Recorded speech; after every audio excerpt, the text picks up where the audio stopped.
भारत 140 करोड़ आबादी का देश है और 140 करोड़ में जो खास बात है, बहुत सारे लोग बेरोजगार हैं, बहुत सारे लोग जॉब के लिए ट्राई करते हैं, बहुत सारे इंटरव्यूज़ दिए जाते हैं। हम कॉलेज में देखते हैं तो स्टूडेंट्स पूछते हैं कि इंटरव्यू के लिए कैसे तैयारी करनी है, क्या तैयारी करनी है।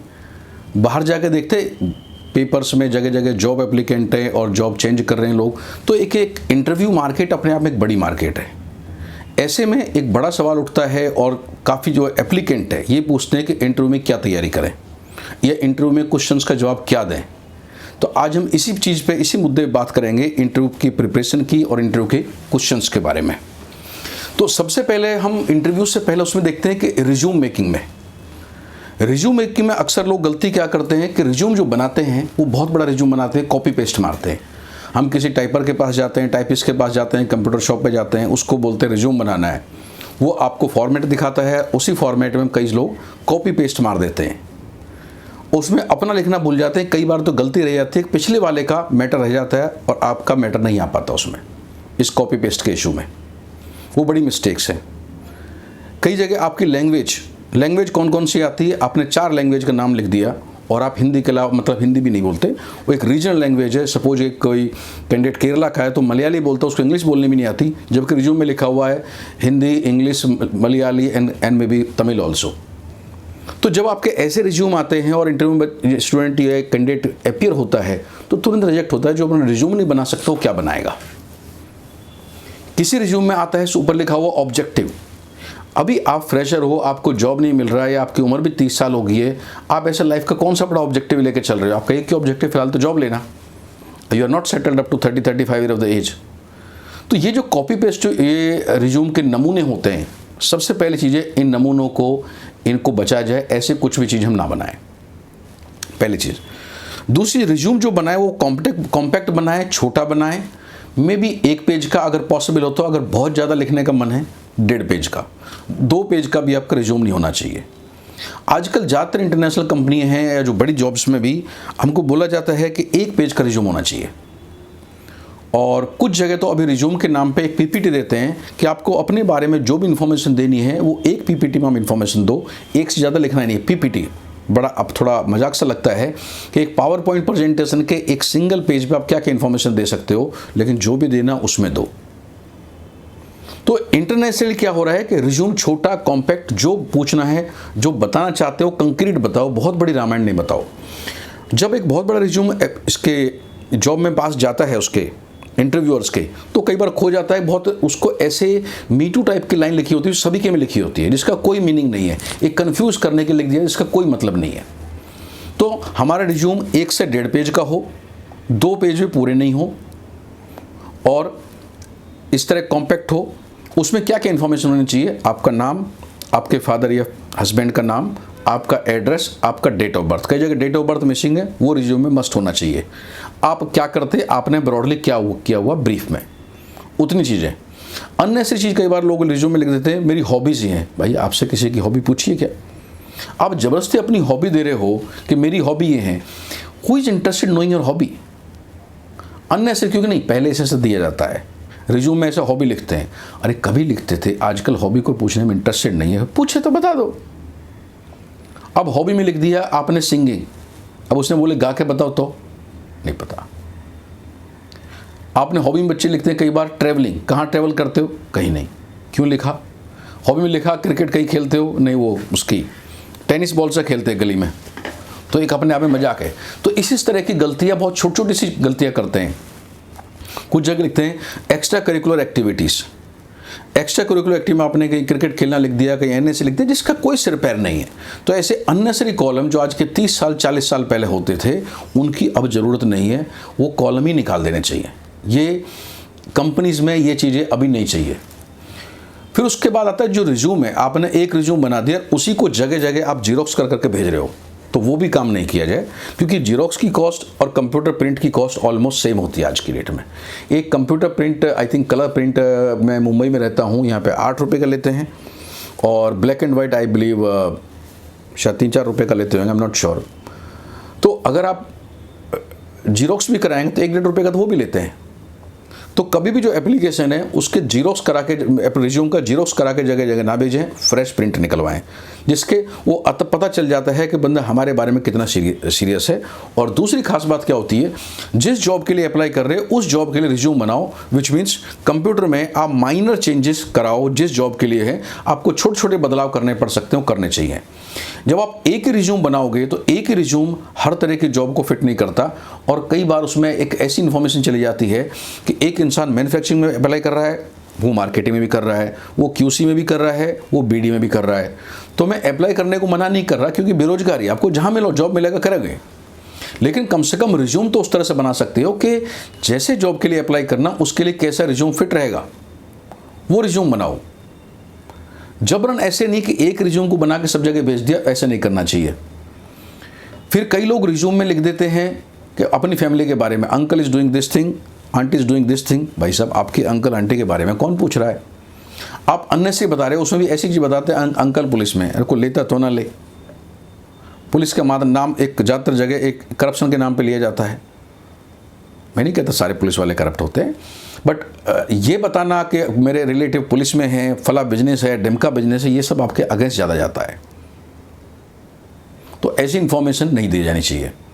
कुछ जगह बच्चे लिखते हैं अपना पासपोर्ट नंबर, क्योंकि आपने पासपोर्ट बनवाया, क्यों बनवाया ये तो आप जाने, लेकिन बहरहाल यहाँ आपसे पासपोर्ट कौन पूछ रहा है? आप एक मैन्युफैक्चरिंग कंपनी में अप्लाई कर रहे हो या एक बिजनेस डेवलपमेंट कंपनी में अप्लाई कर रहे हो, आपको पासपोर्ट की ज़रूरत नहीं है। एक करने से डाउट घुसा रहे हो कि आप बाहर जाना चाहते हो, कि सब पंजाब का बंदा है तो कनाडा जाना चाहता है, केरल का बंदा है तो मे बी वो गल्फ़ कंट्री जाना चाहता है, या डिपेंडिंग ऑन द स्टेट जहाँ जहाँ हमारी प्रेफरेंस होती है। तो हम अननेसेसरी इन्फॉर्मेशन देते हैं जिसका सर पैर कुछ नहीं, जिसकी कोई वजह नहीं है। तो और दूसरी बात, रिज्यूम में किसी भी तरह का कोई झूठ नहीं हो, कुछ भी, चाहे इन्फॉर्मेशन है आपकी, चाहे लैंग्वेज नोन है, आपका एड्रेस है, नथिंग शुड बी फॉल्स। अगर आपका एक झूठ भी पकड़ा गया तो आपकी पूरी इंटीग्रिटी क्वेश्चन मार्क होती है। ये समझिए इंटरव्यू आपका वहीं पे ख़त्म हो जाता है। बेशक इंटरव्यू उसके बाद भी आप सवाल पूछता रहे, लेकिन आपको नहीं लेगा। तो किसी भी तरह आपके रिज्यूम में कुछ भी झूठा नहीं होना चाहिए, ठीक है। और एक बार मैं वापस बता रहा हूँ कि आपको जो उसमें चाहिए, आपको गिनी चुनी चीज़ें जो लिखनी चाहिए, आपका नाम, आपके पिता या पति का नाम, आपका एड्रेस, आपकी डेट ऑफ बर्थ, और आपकी क्वालिफिकेशंस और एक्सपीरियंस के बारे में जो ब्रीफ में लिख सकते हो, डिटेल में नहीं। जब पूछेंगे तब बता देना डिटेल में। इतना लिखो जितना उनको क्यूरियोसिटी बनी रहे।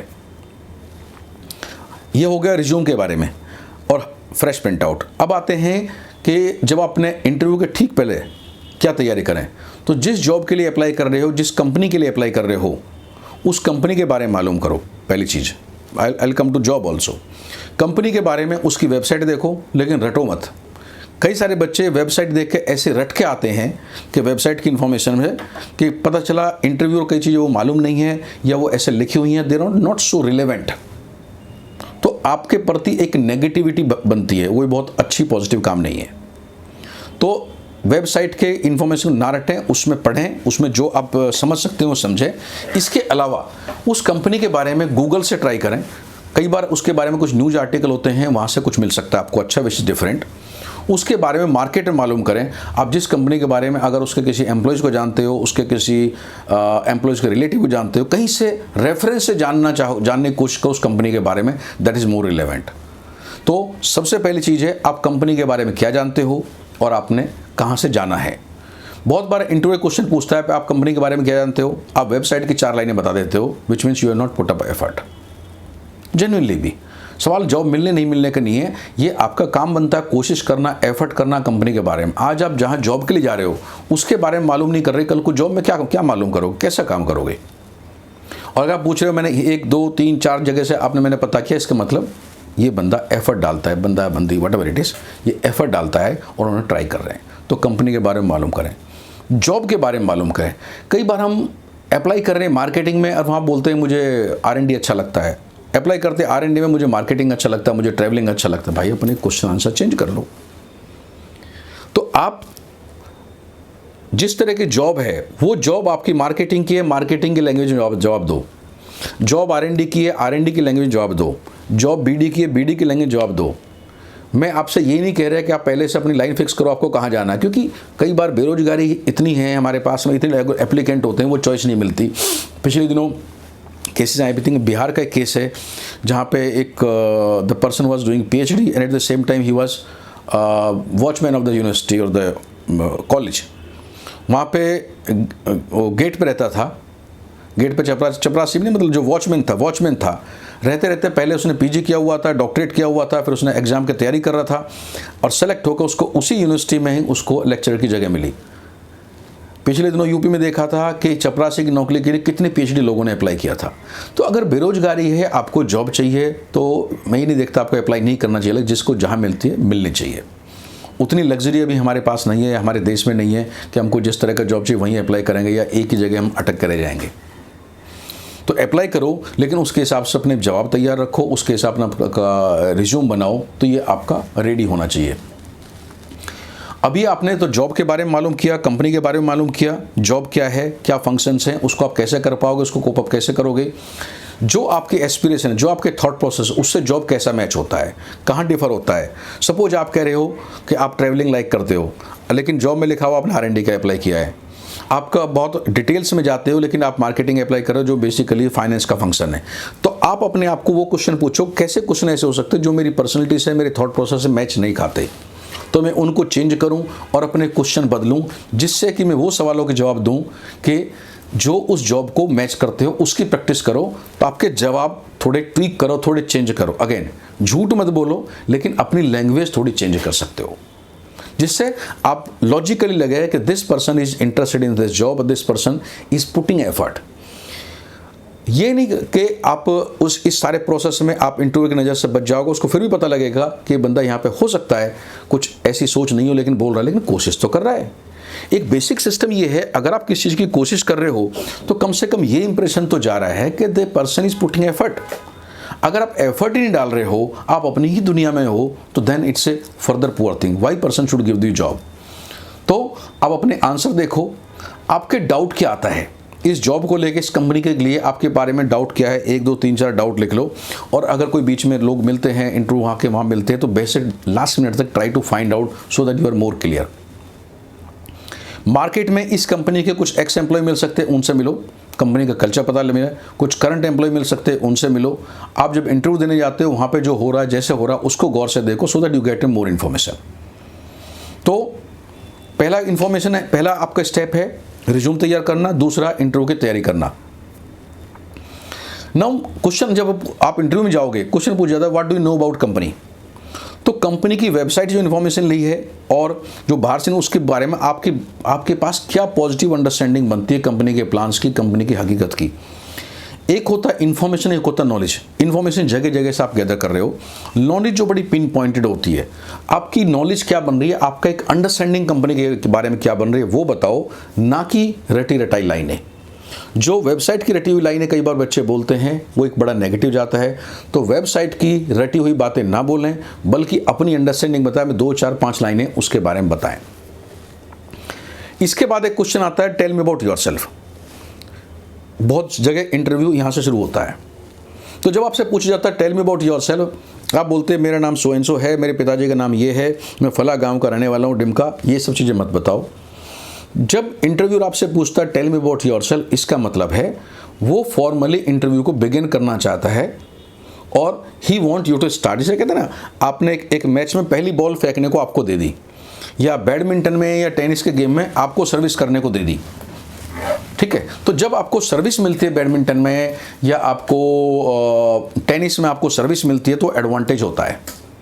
आपको फुटबॉल में पहले किक मारने को मिलती है, एडवांटेज होता है। क्रिकेट में आप पहले टॉस जीतते हैं, एडवांटेज होता है। तो उसने आपको पहला एडवांटेज दे दिया। तो इस एडवांटेज को आप कैसे यूज करेंगे? इस एडवांटेज को आप वो बताओ अपने बारे में जो आप बताना चाहते हो। आपके पिताजी का नाम सुभाष है, किशोर है, उससे क्या लेना देना, क्या फर्क पड़ता है? हु बॉदर अबाउट इट, उससे क्या चेंज हो जाएगा? आप शर्मा हो वर्मा, उससे क्या फर्क पड़ता है? तो उन इंफॉर्मेशन के बजाय जब आपसे आपके बारे में पूछा है, तो अपनी क्रोनोलॉजी रिवर्स करो। आप फिलहाल क्या कर रहे हो? मैं right now sir I am working so and so company, इस दिस पोजीशन, इसके पहले मेरे पास यही एक्सपीरियंस है। मीन्स रिवर्स चलते जाओ, क्योंकि ज़्यादातर केसेस में आप देखोगे कि वो इंटरव्यूअर आपको पहले 1 या 2 मिनट बाद आपको रोक देंगे, क्योंकि उनको ओपनिंग करानी होती है आपसे। तो आपने ओपनिंग कर दी, उसके बाद वो वहाँ से बीच में से क्वेश्चन पिकअप करना शुरू करते, rather than allowed you to keep on talking on 10-15 minute. तो ओपनिंग वहाँ से लो जो आप बताना चाहते हो, और क्रोनोलॉजी रिवर्स लो, ये एक हमेशा याद रखना है। और ये समझो क्यों पूछ रहा है, वो आपसे शुरुआत कराना चाहता है। फिर कई बार एक क्वेश्चन आता है, why you want to leave your company, जो आपकी करंट कंपनी है। तो आप उस कंपनी की परेशानी बताना शुरू करते हैं, सब सैलरी टाइम पे नहीं आती, घर से दूर पड़ता है, मैं आउट स्टेशन रहता हूँ, घर पे पिताजी बीमार हैं, ऐसी वगैरह वगैरह वजह बताते हो जो नहीं बतानी चाहिए। आपकी पर्सनल वजह आपके लिए 2 क्वेश्चंस या 2 इश्यूज एक साथ एड्रेस होते हैं। आप इस कंपनी को क्यों ज्वाइन करना चाहते हो और पुरानी कंपनी क्यों छोड़ना चाहते हो।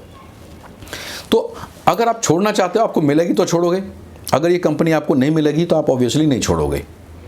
तो आपको ये बताओ, सर मैं अपनी कंपनी जो करंट है वो नहीं छोड़ना चाहता, सब कुछ मेरा अच्छा है, बट मुझे ऐसा लगता है कि इस कंपनी में ज्वाइन करने से मेरे लिए बेहतर अपॉर्चुनिटीज़ है, मेरे को सीखने को करने को ज़्यादा मिलेगा, मैं बेहतर ग्रो कर सकता हूँ, इसलिए मैं इस कंपनी को ज्वाइन करना चाहता हूँ, और ऑब्वियसली इसके लिए मुझे उसको छोड़ना पड़ेगा।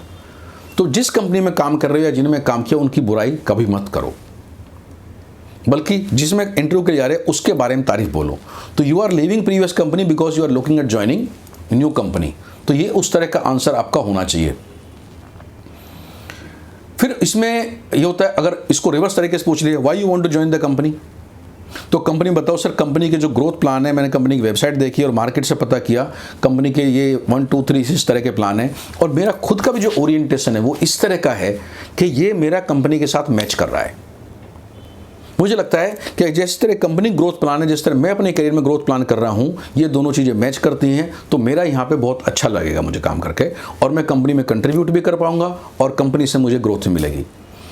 तो आप कंपनी में ज्वाइन करने की जो आपकी बेसिक वजह है वो ये है कि आप और कंपनी एक दूसरे को एक बेस्ट फिटमेंट है, जबरदस्ती नहीं, बिकॉज सैलरी चाहिए, पैसा कम है, प्रमोशन चाहिए, ग्रोथ चाहिए, वो मतलब you look talk of bigger thing, talk of fitment point of view. तो उस तरह से अपने सेंटेंस जवाब को आपको फ्रेम करना है। इसके बाद शुरू होते हैं कुछ डिफिकल्ट क्वेश्चंस जो डेलिबरेटली आपसे पूछे जाते हैं।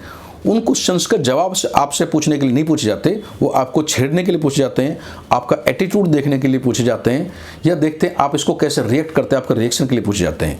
जैसे क्वेश्चन हो गए, आप महाराष्ट्र से आ रहे हो, आपके कौन सी पॉलिटिकल पार्टी के बाद चुनाव में जीतेगी, को क्या फ़र्क पड़ता कौन जीतता कौन हारता, आपको अपनी जॉब से मतलब है। लेकिन क्वेश्चन पूछा गया, आपको जवाब तो देना पड़ेगा। मतलब सर ज़्यादा तो मुझे पता नहीं, लेकिन एक तरफ ये बीजेपी और आई थिंक शिवसेना, कुछ लड़े दोस्त वो लड़े, कभी वो जीत जाते हैं सर, कभी वो जीत जाते हैं, बट बहुत इंटरेस्ट तो मुझे नहीं है। लेकिन बढ़िया कौन इनमें से, फिर तो क्वेश्चन आता है कौन सी पार्टी अच्छी है। सब मुझे तो सब एक जैसे लगते हैं, क्योंकि आपको क्वेश्चन का जवाब देना है, आपको पॉलिटिकल एफिलिएशन नहीं बतानी है अपनी, क्योंकि you don't know which political affiliation he belongs to. आपको किसी का क्रिटिकल नहीं होना है, बिकॉज पॉलिटिक्स हमारे देश में एक गंदा सब्जेक्ट है, घटिया सब्जेक्ट है। अगर कोई पॉलिटिशियन है तो 50% ज़्यादा चांस ये है करप्ट होगा, तो उसमें क्यों घुसना, ये अच्छा है कि वो बुरा। अपने जॉब पर फोकस रखो, जॉब नपा तुला दो। इसी तरह के और क्वेश्चन आते हैं कि ये रिलीजन झगड़ा क्या है।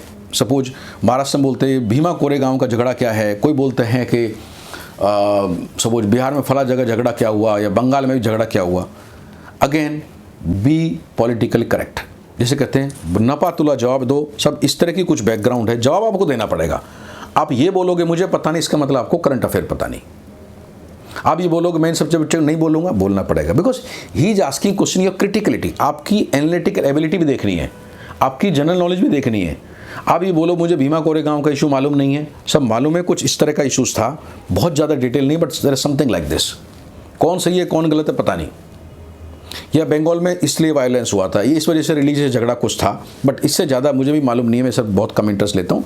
विच मीन्स जितने डिफिकल्ट ऐसे क्वेश्चंस आते हैं आपको अटेम्प्ट सारे करने हैं, किसी की साइड नहीं लेनी है, थोड़ा बोल के और वहाँ से कल्टी मारना है, लेकिन जवाब देना पड़ेगा। जो आपका जवाब हो वो क्रिटिकल हो, एनालिटिकल हो, जिससे पता चले आप क्रिटिकल माइंड रखते हैं, आप एनालिटिकल माइंड रखते हैं, लेकिन आप साइड किसी की नहीं लेते। ये एक अगेन आपको समझो बैडमिंटन में या टेनिस में आपको सर्विस की जा रही है, आप जवाब कैसा देते हो, ये ऐसे क्वेश्चंस हैं। अभी आपने लिख दिया कहीं रिज्यूम में स्पोर्ट्स में आप क्या करते हो, नहीं साहब मैं टेनिस खेलता हूँ। अबे टेनिस कोर्ट है क्या आपके पास? नहीं साहब पहले जब मैं 12th में पढ़ता था वहाँ पे टेनिस कोर्ट था। तो मैं एक फालतू में जवाब ऐसे मत दो, जगह जगह टेनिस कोर्ट ही नहीं होता। बैडमिंटन खेलते नहीं सब तो घर के पास खेल लेते हैं। क्रिकेट खेलते हैं, कौन सा क्रिकेट खेलते हो? तो आपके पास जवाब होना चाहिए। आप वो टेनिस बॉल वाला खेलते हो, परमानेंट क्रिकेट खेलते हो, कितना टाइम आता है, ये चीज़ होता है उसमें। तो ऐसे क्वेश्चन आएंगे।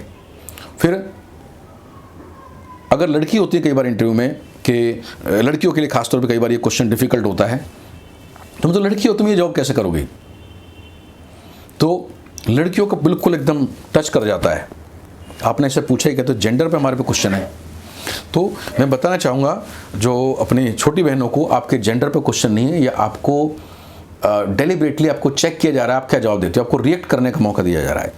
तो आपको रिएक्ट नहीं करना है, आपको सिंपली बताया साहब लड़की है वो ठीक है, बट ये जॉब मैं कर सकती हूँ, और भी बहुत लड़कियाँ कर रही हैं, मैं भी कर लूँगी, मुझे ऐसा नहीं लगता।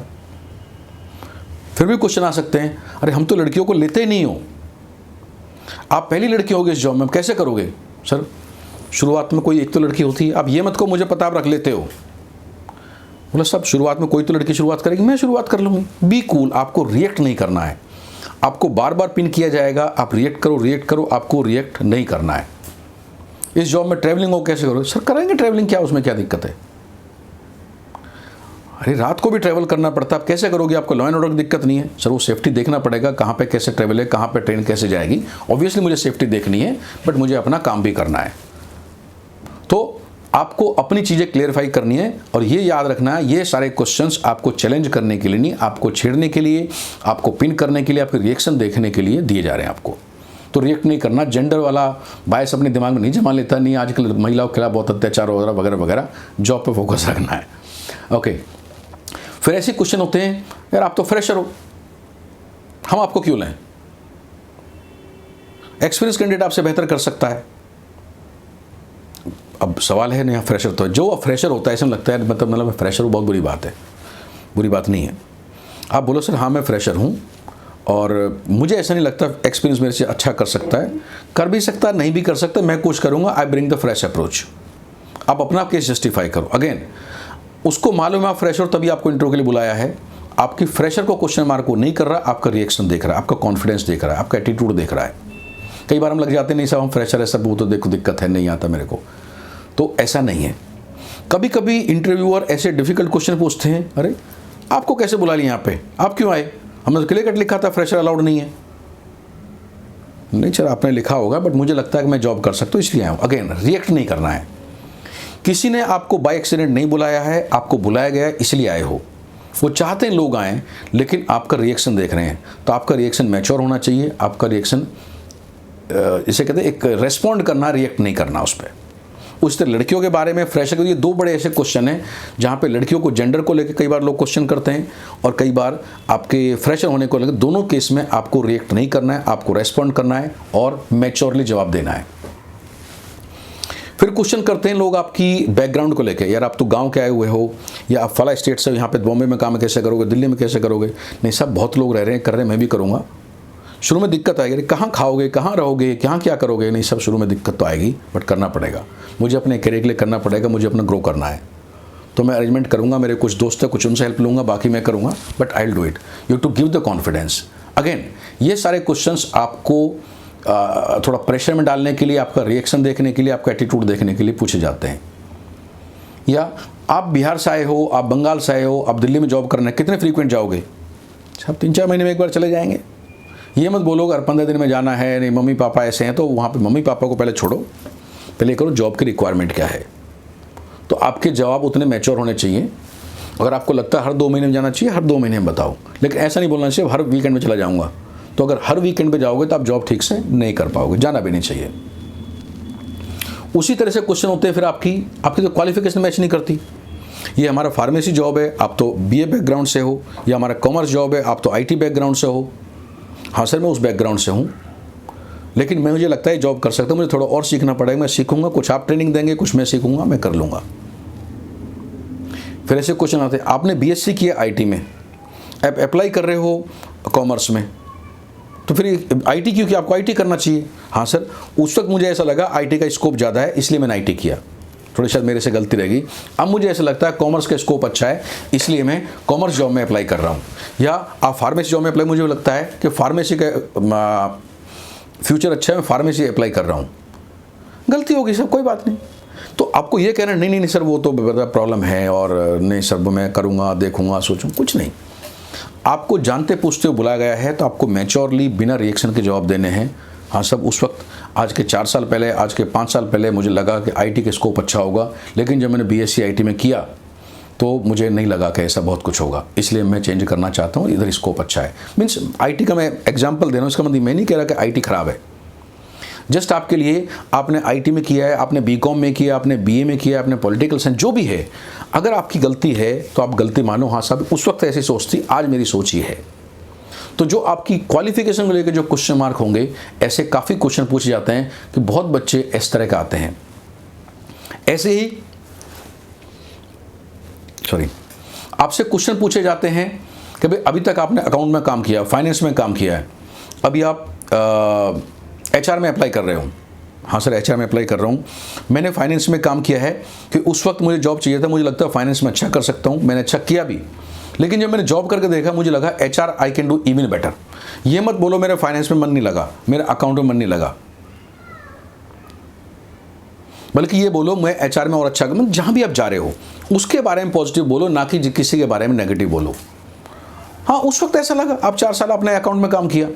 तो बहुत बच्चे आते हैं उसने 2 साल वोडाफोन में काम किया, 2 साल किसी में एसआर ऑयल में काम किया, उसके बाद सब फार्मा में आ रहे हैं। हाँ सब उस वक्त मुझे ऐसा लगा। आपको ये कहने के उस वक्त मेरे को जॉब नहीं लगी थी, मेरी समझ कुछ आई नहीं, सब उस वक्त ऐसा लगा इसमें अच्छा स्कोप है, मैं ग्रो कर पाऊंगा। लेकिन मुझे ऐसा लगता है, और किया भी सर मैंने, लेकिन जो आपकी कंपनी, ये जो सेक्टर जहाँ में जॉब के लिए जा रहे हो, यहाँ पे इवन में और अच्छा कर सकता हूँ। तो इस तरह का उसको बताओगे, और ये क्वेश्चन आपको प्रैक्टिस करने बार बार। तो जो भी आपकी क्वालिफिकेशन है, आपकी क्वालिफिकेशन आईटी से, आपकी क्वालिफिकेशन आर्ट से है, आपकी क्वालिफिकेशन कॉमर्स से है, साइंस से है, फार्म, जो भी है, आपको उसको तरीके से तैयार करना है और उसके लिए इस तरह से आपको प्रैक्टिस करनी है। इसके बाद क्वेश्चन आते हैं फिर आपके क्वालिफिकेशन मैच को लेके। इसी से रिलेटेड क्वालिफिकेशन मैच को लेके मतलब है कि आपने क्वालिफिकेशन किसी और तरीके से किया है, या यूं कहो कि आपने पॉलिटिकल साइंस में एमए कर लिया। क्या पॉलिटिशियन बनना चाहते थे? नहीं सर उस वक्त मुझे इंटरेस्ट था और शायद मेरा करियर ओरिएंटेशन उतना सही नहीं था, मैं पॉलिटिशियन कभी नहीं बनना चाहता था, लेकिन मेरा कंसर्न था, मेरी हॉबी थी कि इस तरह के मैं पॉलिटिक्स के बारे में पढूं, मैं देश समाज के बारे में पढूं। और मेरी गलती ये हुई कि मैंने उसको अपने करियर के साथ जोड़ के नहीं देखा। That was my mistake. तो मेरा पैशन जरूर था, बट आई रियलाइज के आई थिंक उसमें उतना करियर नहीं होगा, तो मैं I want to apply this job sir. बता दो बहुत बच्चे केयरलेस थे, गलती से मिस्टेक्स में ऐसे अजीब सब्जेक्ट पढ़ते हैं जहाँ का सर पैर नहीं होता, जहाँ पे जॉब ओपनिंग कम होती है। तो अगर आपने ऐसा किया है, आप ऐसी बैकग्राउंड से आ रहे हो, तो गलती मानने में कुछ बुरी बात नहीं है। लेकिन ये मत बोलो कि मैंने गलती से मजाक पढ़ लिया था। हाँ सर उस वक्त मेरी सोच ऐसी थी, लेकिन आज मेरी सोच बदली है। तो आपको वो बताओ, उस तरह अपने आप को जस्टिफाई करो, और इस सब में घबराना कभी नहीं है। ऐसी कई बार आपकी एज ज़्यादा होगी, किसी वजह से आपकी क्वालिफिकेशन गलत थी, आप किसी दूसरी जॉब में चले गए, आप ऑलरेडी 32 साल के हो गए, 33 साल के हो गए। अरे आपको कैसा है, हमारे यहाँ तो जो है मैक्सिमम जॉब ही 28 साल है, 26 साल है। हाँ सर मेरी जॉब थोड़ी ज़्यादा है, बट मेरा फिजिकल फिटनेस सर 26 साल से ज़्यादा नहीं है। मैं उतना फिजिकल फिट हूँ, आदमी उतना काम कर सकता हूँ, और जो जॉब की रिक्वायरमेंट है, जितनी मेहनत करनी है, वो मैं पूरी करूँगा। एज मेरी ज़रूर ज़्यादा है, बट आपको मेरे काम से कभी कंप्रोमाइज़ नहीं मिलेगा, काम में कभी कमी नहीं मिलेगी, कि काम की वजह से ऐसा नहीं लगेगा कि मैं काम कम कर पा रहा हूँ या काम नहीं कर पा रहा हूँ, वो शिकायत का मौका नहीं दूंगा। तो एज ज़्यादा है, अब है तो है, but how to justify. Age को लेकर कंसर्न क्या लोग कि क्या उतनी मेहनत कर पाएगा, क्या हमारे नए बैच में फिट हो पाएगा, तो आपको उतना अश्योर करना होता है, प्लस आपका रिएक्शन, आपकी मैच्योरिटी वो देखनी होती है। देन कई लोग इंटरव्यू पूछते हैं, ठीक है ये पेन है, पेन बेच के दिखाओ। अभी सवाल है, आपसे पेन उनको नहीं बिकवाना, जॉब कुछ आपसे और करानी है, मैन्युफैक्चरिंग करानी है, मार्केटिंग करानी है, बीडी करानी है। देखना आपका अप्रोच है, देखना आपका एटीट्यूड है। देखना ये आप कितनी जल्दी, ठीक है सब, जैसे ये पेन है, आपने पेन पिकअप किया है, look at the pen what can be done. Pen को एक बार चला के भी देख लो कि पेन ये चलता कैसा है, और 1 मिनट लेके sir give me minute, let me think around, let me regain my thoughts and all that, and then you start talking कि इस पेन को इस बेस से बेचूंगा। अगर आप लेकर सोच के इस पेन का क्या करूं, कैसे करूं, हेजिटेशन है, विच मीन्स काम करने का हेजिटेशन है। तो अगेन आपको पेन नहीं बेचने, आपकी अप्रोच एटीट्यूड देखी जाती है। और आप देखोगे बहुत बार आपसे सवाल ऐसे पूछ जाते हैं, जैसे ही जवाब देना शुरू करते हो with in a few second into ask the next question, क्योंकि उसको आपका जवाब नहीं सुनना, आपका एटीट्यूड देखना है, आपकी अप्रोच देखनी है। तो ऐसे जो भी आपसे सवाल पूछे जाते हैं वो आपको इस तरह जवाब देना है। फिर कभी कभी आपसे क्वेश्चन बताए आपके पार्ट टाइम में, पास टाइम में क्या करते हो। कई बच्चे जवाब देते हैं सब बुक पढ़ता हूँ। अच्छा, लास्ट कौन सी बुक पढ़ी, अभी आपको मालूम नहीं है। तो अगर आपने वो बुक पढ़ी नहीं तो आपने ऐसे जवाब क्यों नहीं दो। या आप कोई बुक पढ़ के जाओ कैसा पिछली 2-3 बुक मैंने ये पढ़ी हैं, या ऐसे जवाब मत दो। या पार्ट टाइम है, सर मैं फादर की हेल्प करता हूँ। तो जो करते हो, फादर की हेल्प क्यों करते हो, फादर का क्या काम है। अब आपने बता दिया फादर का काम है, सपोज वहाँ पे किस चीज़ का स्टोर है, आपको वहाँ के रेट नहीं मालूम। तो जहाँ क्वेश्चन में से क्वेश्चन निकलते हैं, कई बार मेरे पास बच्चे आते हैं, सर आप पार्ट टाइम क्या करते हो, सर मैं पापा के साथ खेती करता हूँ। उनसे पूछो खेती में 1 एकड़ में कितना होता है, उनको नहीं मालूम। कौन सी फसल कैसे करते हैं, उनको नहीं मालूम। या आप फादर की हेल्प करते हो, साहब में मेरे फादर प्रॉपर्टी डीलिंग में करते हैं, हमें वहाँ पे क्या रेट चल रहा है नहीं पता। इसका मतलब क्या, बंदा झूठ बोल रहा है। तो आप फादर को हेल्प कर रहे हो वो बुरी बात नहीं है। यहाँ पे जो आप सवाल का जवाब दो उसमें से आप ये मान के चलो कि उसमें से और सवाल निकल के आएंगे। तो जितने भी आपके जवाब दो वो लिख के कहीं तैयारी कर लो। Once you give answer there will be more question from those answers.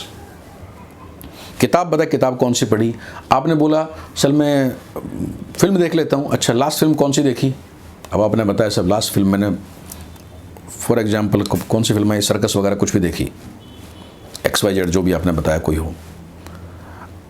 On what basis you choose to see you this film, पता नहीं भाई को, क्योंकि दोस्त जा रहे थे। इसका मतलब कहीं भी चले जाते हो आप, आपका कुछ दिन धर्म नहीं है। तो ऐसे में लॉजिक देखो, अगर आप फिल्म बतानी है तो पहले से प्रैक्टिस करो कौन सी फिल्म बताए। सर इस फिल्म के बारे में मैं काफ़ी नॉइज था तो मैं देखना चाहता था कि कैसी फिल्म है। या रोहित शेट्टी की फिल्म नॉर्मली सक्सेसफुल होती है, मैं इसलिए देखना चाहता था। या मैं रणवीर सिंह का फ़ैन हूँ इसलिए देखना चाहता। मतलब you should have reason to do that. अगर आपके पास रीजन नहीं है, बिना रीजन के काम कर रहे हो तो समझो वेले आदमी हो। सेम वे कई बार बोलते हैं आप पास टाइम क्या करते हो, सर मैं डांस सीखती हूँ, डांस करती हूँ। कौन सा डांस करते हो, अब इंसान गोल, आगे जवाब नहीं है। नहीं मैं कुचिपुड़ी करती हूँ या भरतनाट्यम, ऐसा क्यों सीख रहे हो आप, अगेन गोल। तो हमें क्वेश्चन से क्वेश्चन जो निकलेंगे उसके आंसर हमारे पास होने चाहिए। कुछ लोग बताएंगे पास टाइम क्या सिंगिंग करते हो, कौन सा आपके फेवरेट गायक है, और सब मोहम्मद रफ़ी। चलो कुछ गा के बताओ, गोल आदमी, गाने नहीं बता सकते। क्रिकेट खेलते हैं, क्या करते हो क्रिकेट में, 4 सवाल वहाँ पे गोल। तो जो आपसे सवाल पूछे जाते हैं ऐसे आपकी डेप्थ देखने के लिए पूछे जाते हैं कि बच्चे में या कैंडिडेट में डेप्थ कितनी है। अब आपसे पूछ लिया कि आप ट्रैवलिंग बहुत करते हो, पिछले 1 महीने में कहाँ कहाँ गए, कहीं नहीं गए। तो आपकी जब डेप्थ देखोगे, डेप्थ देख के बंदा खाली निकलता है, दैट गोज अगेंस्ट यू, एक खराब इंपैक्ट आता है। इसके अलावा क्वेश्चन कैसे होते हैं, your education qualification and your profession match नहीं करता। I think that we have discussed. एक कई बार क्वेश्चन आता है कि आपके रिज्यूम में है कि आपने पिछले 4 साल में 4 जॉब चेंज कर दिए। अब क्वेश्चन आ गया आप इतने जॉब चेंज क्यों करते हो, यू आर नॉट स्टेबल। हाँ सर मैंने पिछले 4 साल में 3-4 जॉब हुए हैं, ये बात सही है।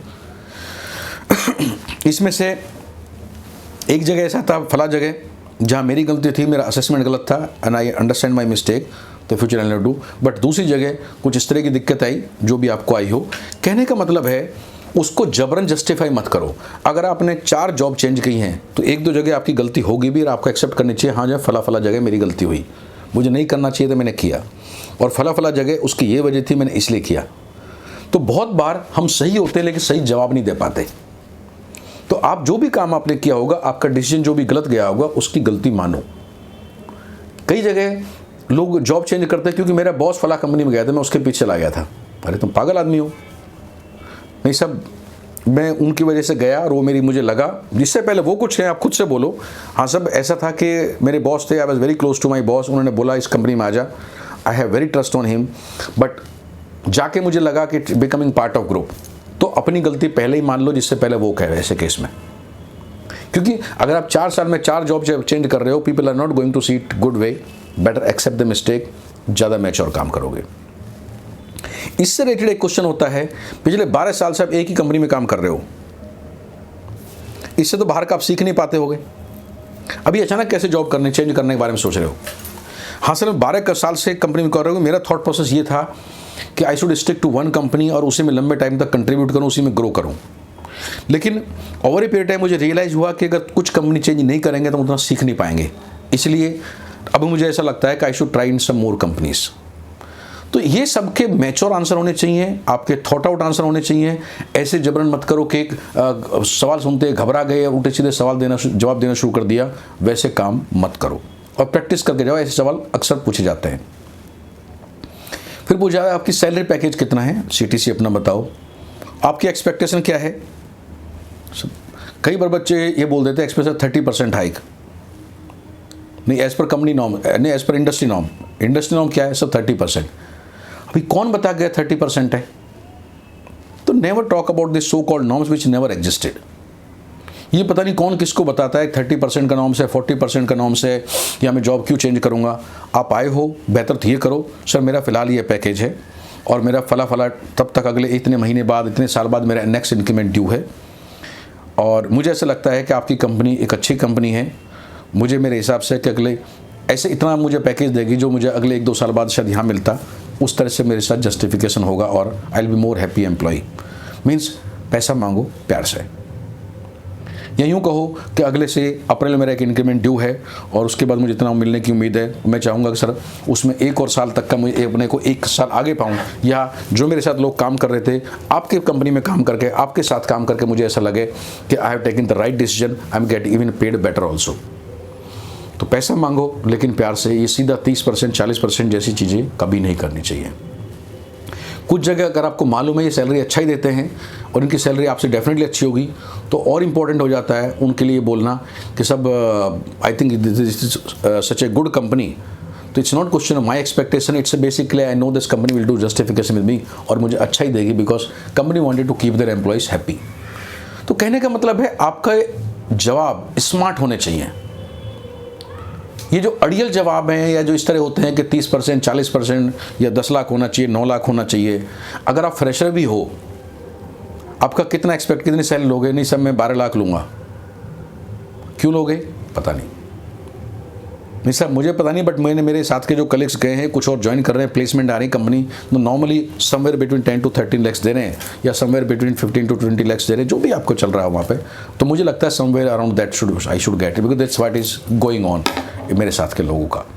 तो प्यार से अपनी बात रखो, डायरेक्ट नहीं इनडायरेक्ट, क्योंकि जहाँ आप काम करना चाहते हो, जहाँ काम करना है, पैसा मांगना बुरी बात नहीं है, but how you ask money is the important. So that is how such question should be handled. कुछ जगह लोग आपसे पूछते हैं कि आप 3 साल के जॉब का बॉन्ड भरोगे? हमें कम से कम 3 साल का जॉब बॉन्ड चाहिए। कि सर मैं तो चाहता हूँ, जवाब दो हाँ या ना, मत बोलो कि सर मैं तो रेस्ट ऑफ लाइफ आपके साथ काम करना चाहता हूँ, उसमें 3 साल क्या है। तो मैं तो आपके पास काम करने के इसलिए आया हूँ कि मुझे इस कंपनी में सीखने को मिलेगा, मैं अगले 10 20 15 साल 20 साल 25 साल इसमें निकालूंगा। तो अगर कुछ भी बॉन्ड वगैरह लिखना पड़ता है, मुझे क्या दिक्कत हो सकती है सर, मैं तो काम करने वाला हूँ। तो ये मैं सोचूंगा, बात करूंगा, मम्मी से पूछूंगा, पापा से पूछूंगा, क्योंकि पहली चीज़ बताऊं, कोई भी बॉन्ड आपसे भरवाता है वो इंडिया में लीगल नहीं है। बॉन्ड सिर्फ डराने के लिए भराए जाते हैं, इनकी कोर्ट में कोई सैंक्टिटी नहीं है। दूसरी चीज़ है, कुछ जगह ऐसा बोलते हैं हमने जो आपकी ट्रेनिंग में खर्च किया हम उतना आपसे रिकवर करेंगे, ऐसा कोई कंपनी कर सकती है। वो एक नॉमिनल अमाउंट होता है, वो भी अगर आप 4-6 महीने में छोड़ते हैं, बहुत रेयर होता है वो भी। तो ज़्यादातर ऐसे क्वेश्चंस आपको डराने के लिए पूछे जाते हैं, तो आपको डरना नहीं है, हिम्मत से जवाब देना है इसके केस में। ओके, और बाद में फिर कुछ पूछते हैं भाई anything you want to ask. तो अगर आपसे बोला जाता है anything you want to ask, उस केस में 2-3 सवाल आपको, एक बार आप सोचते क्या पूछ रहे होगे, 2-3 सवाल है जो आप पूछ सकते हो। एक तो sir in case of selection what will be expectation from me, तो जॉब एक्सपेक्टेशन पूछना अच्छी बात है, मैच्योर क्वेश्चन है। दूसरा क्वेश्चन हो सकता है, how I can expect my career growth in this company, वो भी कोई बुरी बात नहीं है। तीसरा है, सर मैंने वेबसाइट देखी है बट फिर भी अगर कंपनी ग्रोथ प्लान के बारे में अगर मुझे कुछ और आप बताना चाहें तो अगर बता पाएँ सब वेल एंड गुड। तो ऐसे 3-4 क्वेश्चन आप कोई भी 2 क्वेश्चन पूछ सकते हो, बुरी बात नहीं है। ये कहना कुछ नहीं पूछना वो भी नहीं, मतलब कहीं भी जा रहे नौकरी करने, और आलतू फालतू सवाल पूछना वो भी ठीक नहीं है। तो आपको और थॉट आउट करना चाहिए कि क्या क्या है। तो these are some of the question which I picked up and I try to respond for you so that according you can make your plan. अभी that's the beginning of the series. I would like to answer the more questions, but I need those questions first. तो आप इस video के comment में you can put your questions, what kind of questions you want, what kind of queries coming in your mind. Maybe some next video or maybe some live something like this we can respond to all those questions also. इसके अलावा you want to give some suggestions, some other topic regarding your career or anything you want to listen, you can suggest those your topics also so that next video we can make on that. We do the career coaching also. In the career coaching, we take assessment from the strong inventory, which is the world top software, which are the kind of line your career, your personality suit the best, and that's a very nominal cost it takes, hardly maybe I think couple of thousand rupees. So we induct the test also. You can get your assessment done here. You can get your report, and we can guide you also in case of some career changes you are planning, in case of some shifting of the job you are planning, in case career में आपके सामने कुछ और question है आपको क्या करना चाहिए, तो we provide the career coaching at very nominal charges so that you can progress your career, and we are there to help you. So any kind of appointment you want, you can get it through the WhatsApp number given here on the screen, or you can in the description box you can find our email ID also. You can mail there also, and you can get the contact detail, and you can book your consultation for the career related issues or any relationship coaching, life coaching also what we do through this channel, that also you can get it through. So, and at the same time, if you've not already subscribed this channel, please do subscribe this channel, and if you like the video, put this like button also and share with your friends. Other people also can benefit, and give us a feedback so that we can make more videos and more way we can help you. So with this all for today, and then we'll be talking in the next video. Thank you.